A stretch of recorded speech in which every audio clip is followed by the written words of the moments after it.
I'll be talking individually. I thought मैंने सोचा कि अकेले मिलके थोड़ा सा अच्छी तरह से फीडबैक मिलता है, तो देर रात तक हमने ये काम किया। फिर से आएंगे और करेंगे, और जो स्क्रीनिंग कमेटी के मेंबर हैं वो भी सब जगह गए हैं, सब ज़िलों में गए हैं, उन्होंने सबसे बात की है। तो हम कोशिश कर रहे हैं कि ये एक्सरसाइज अच्छी तरह से हम करें। कल आपने पीपुल्स चार्जशीट भी रिलीज किया है, जी जी,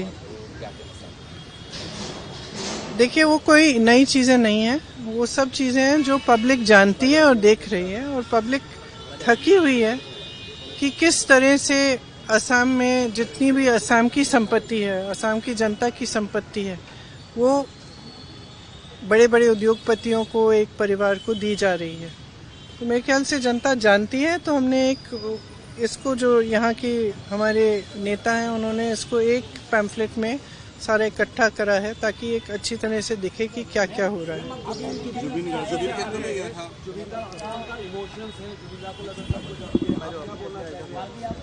बहुत सारे लोग बोल रहे हैं जुबिन गार्ग को न्याय नहीं मिल रहा है।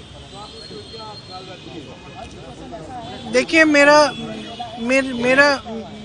मेरी सोच है, और हमेशा ये सोच रही है कि ऐसी चीज़ों को हमें इन चीज़ों का राजनीतिक फ़ायदा उठाने की कोशिश नहीं करनी चाहिए। क्योंकि ये एक भावना है, और कल भी मैंने बात की अपने कार्यकर्ताओं से कि जुबिन जी के जब उनकी मृत्यु हुई, तो हम लोग जो असम के नहीं हैं, हमने जब देखा कि किस तरह से असम की जनता उनसे प्रेम करती है, किस तरह कितनी श्रद्धा थी, चाहे कोई भी परिवार का हो, माता पिता, बच्चे, बेटे बेटियां, भाई बहन, सबकी आंखों में आंसू थे। और हमने ये सोशल मीडिया में हमने ये सब देखा, तो हम बाहर से जो देख रहे थे, हम समझने की कोशिश कर रहे थे कि क्या है ये भावना, ये इमोशन, जिसकी वजह से जनता इस व्यक्ति से जुड़ी हुई है।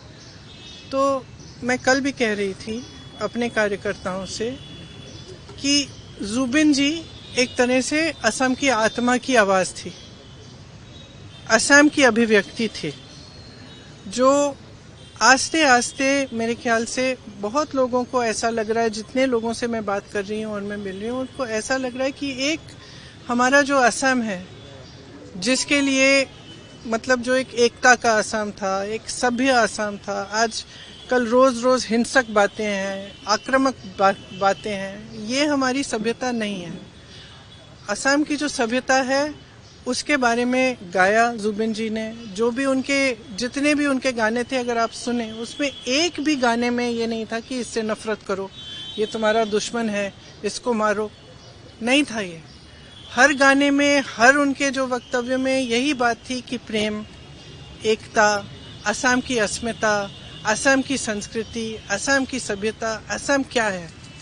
और मैं कल अपने कार्यकर्ताओं को कह रही थी कि देखो, हम भी उसी चीज़ के लिए लड़ रहे हैं। एक तरह से हमारी लड़ाई जो है, असम की संस्कृति, असम की सभ्यता को बचाने की लड़ाई है, और हमें ये बात समझनी है। बस इसका हम जुबिन जी का इस्तेमाल, राजनीतिक इस्तेमाल नहीं करना चाहते, और ना किसी को करना चाहिए। वो एक राजनीति से ऊपर थे, उनका जुड़ाव जनता के साथ एक भावनात्मक जुड़ाव था, एक जज्बाती जुड़ाव था। वो पॉलिटिक्स में नहीं थे, ये नहीं थे कि सीएम बनने जा रहे हैं, कि जनता उनसे किसी वजह से, पॉलिटिकल वजह से जुड़े। जनता इसलिए जुड़ी क्योंकि जनता के दिल में वही भावना थी जिसके बारे में जुबिन जी बात करते थे। तो आज भी सुबह जब मैं गई, तो फ्रैंकली बहुत ही मेरे लिए भी इमोशनल मोमेंट था, क्योंकि मैं ज़्यादा जानती नहीं थी जुबिन जी के बारे में पहले, और पिछले महीनों से मैं देख रही हूँ, मैं समझ रही हूँ। लेकिन जब मैं वहाँ गई, तो मैंने देखा कि किसी ने उनके लिए कुछ जो उनको पसंद था, लोग वहाँ पे 1 बजे रात तक आ रहे हैं, कोई अगरबत्ती जला रहा है, कोई किताब छोड़ रहा है उनके लिए, कोई फूल छोड़ रहा है। तो उसमें ये मतलब इस तरह के व्यक्ति जिनके साथ लोग इस अपनी भावना से, अपने दिल से जुड़ते हैं ना, बहुत कम होते हैं, और बहुत ही ज़्यादा स्पेशल होते हैं। और ये हमेशा सबके दिलों में, अब हम सब जानते हैं उनके बारे में, देश भर जानता है, तो सबके दिलों में ये एक पवित्र जगह होनी चाहिए। इसका इस्तेमाल नहीं होना चाहिए, इसको किसी भी नकारात्मक सेंटिमेंट से जोड़ना नहीं चाहिए। ये इसकी अपनी जगह है, जनता के दिल में जगह है और उसका सब आदर करना चाहिए। इसीलिए मैं गई, पॉलिटिकल वजह से नहीं, मैं इसीलिए गई क्योंकि मैंने सोचा मैं पहली बार यहाँ आई हूँ उनकी मृत्यु के बाद, तो मुझे श्रद्धांजलि चुपचाप से अर्पित करनी चाहिए, तमाशा नहीं बनना चाहिए उसका। तो मेरी यही इच्छा थी। बीजेपी के बड़े-बड़े लीडर सामने है, लेकिन गौरव जी वो पाकिस्तान को लेकर वो असम सीएम ने जिस तरह से बयानबाजी दी है, लगा रहा है कि वो असम वो काम करके जहाँ पे राष्ट्रीय सुरक्षा का मामला सामने है। देखिए जब हम चुनाव लड़ते हैं, राजनीति में नेता होते हैं तो दो तरह के नेता होते हैं। एक सकारात्मक नेता होता है, मतलब एक पॉजिटिव माइंडसेट का नेता होता है, जो आपको बताएंगे कि हम आपके लिए क्या करना चाहते हैं, किस तरह से विकास करना चाहते हैं, किस तरह से हम असम में बदलाव लाना चाहते हैं, हम असम की संस्कृति, हम असम की जो भावनाएं हैं उसको किस तरह से हम प्रोटेक्ट कर सकते हैं। एक वो तरह की राजनीति होती है। और दूसरी ये होती है कि ध्रुवीकरण कराओ, एक दूसरे से लड़ाओ, किसी को एक दिन कोई गाली दे दो, किसी को दूसरे दिन किसी और को गाली दे दो, किसी के परिवार पर आक्रमण करो। तो ये हमारी राजनीति ना हुई है कभी और ना कभी होगी। और जिस तरह से गौरव जी और उनके परिवार पर आक्रमण हो रहा है, एक तरह से मुझे लगता है कि भारतीय राजनीति में और प्रदेश असम की राजनीति में एक मिसाल होना चाहिए कि ऐसी राजनीति गलत राजनीति है। किसी के बच्चों पे, किसी की परिवार पर इस तरह से वार नहीं होना चाहिए, और खास तौर से जब सारा गलत सारा झूठ है। और मेरे ख्याल से असम की जनता जानती है इन पे वार हो क्यों रहा है। वार इसलिए हो रहा है क्योंकि इनसे वो घबरा रहे हैं, क्योंकि वो घबरा रहे हैं ये देख के कि ये जो है एक सभ्य इंसान है, ये एक सकारात्मक इंसान है, ये एक दूसरी तरह की राजनीति लाना चाहते हैं जो एक्चुअली सच्चाई में असम की असली भावना है। देखो, अगर असम की जनता की असली भावना ये नहीं होती तो वो जुबिन गर्ग जैसे व्यक्ति से नहीं जुड़ती।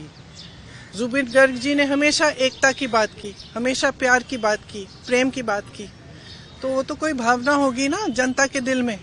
तो मेरे ख्याल से जनता भी इसको देख के कुछ हद तक ठीक है सुन लेगी, लेकिन उनको किसी को ये पसंद नहीं आएगी ये बात कि इस तरह की गलत बातें किसी के बारे में की जा रही हैं। मैम, राहुल गांधी जी आज सुल्तानपुर एमपी एमएलए कोर्ट में पेश हुए। जी, अब ये उसी तरह की राजनीति का मिसाल है कि केस डालो, झूठे केस डालो, लोगों को प्रताड़ित करो। हम तो सह रहे हैं, बहुत सालों से सह रहे हैं, और मेरे ख्याल से एक पहचान भी बन गई है कि जो सत्य के लिए खड़ा है, जो सकारात्मक राजनीति करना चाहता है, जो विकास के लिए जनता के लिए खड़ा है, उस पर सबसे ज्यादा सरकार का आक्रमण होगा, सबसे ज्यादा उसी पे केस डलेंगे, सबसे ज्यादा ईडी, इनकम टैक्स उसी पे होगा। तो एक बैज है, ऑनर का बैज है कि हाँ ठीक है, हम सही रास्ते पे हैं क्योंकि हम पे आक्रमण हो रहा है। और मैं वही चीज गौरव जी के बारे में बोलूंगी कि सही रास्ते पे चल रहे हैं, इसीलिए इतने खराब आक्रमण हो रहे हैं इन पे।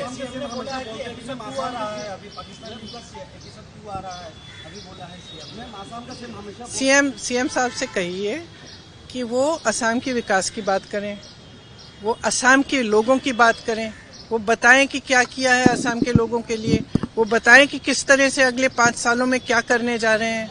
आज का नौजवान है ना, वो जानना चाहता है। आज का नौजवान रोजगार चाहता है, आज की नौजवान महिला भी रोजगार चाहती है।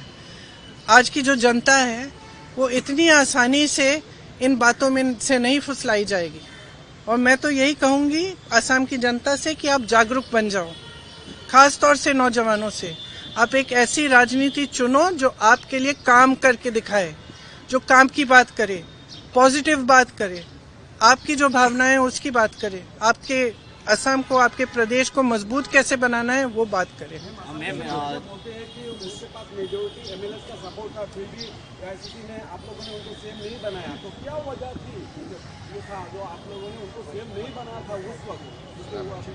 राजनीति में बहुत निर्णय होते हैं, ठीक है, और राजनीति में कभी कभी अपने खिलाफ, अपने कभी कभी अपने पक्ष में होते हैं, कभी किसी और के पक्ष में होते हैं, ये सहना पड़ता है। तो 10 साल बाद अगर अभी भी उसी बात पे रो रहे हैं तो मैं क्या कहूँ। और दूसरी बात यह है कि आपने देखा है कि कितना भ्रष्टाचार हो रहा है यहाँ। ये भ्रष्टाचार जो है ना, ये एक विश्वासघात है असम की जनता के साथ। ये हमारी जेब से नहीं ले रहे हैं पैसे, ये जो संपत्ति सारी इकट्ठी कर रहे हैं, जो अपने बड़े बड़े उद्योगपति मित्रों को दे रहे हैं, ये असम की जनता की संपत्ति है। जो जमीन बड़े बड़े उद्योगपतियों को दी जा रही है, वो असम की जनता की संपत्ति है। जितने बड़े बड़े उद्योग दिए जा रहे हैं वो असम की जनता के हैं, और असम की जनता समझ रही है, देख रही है। मैं तो ये नहीं मान सकती कि नहीं दिख रहा है, और जब देख रही है तो पहचान भी रही है कि बदलाव का समय आ गया है।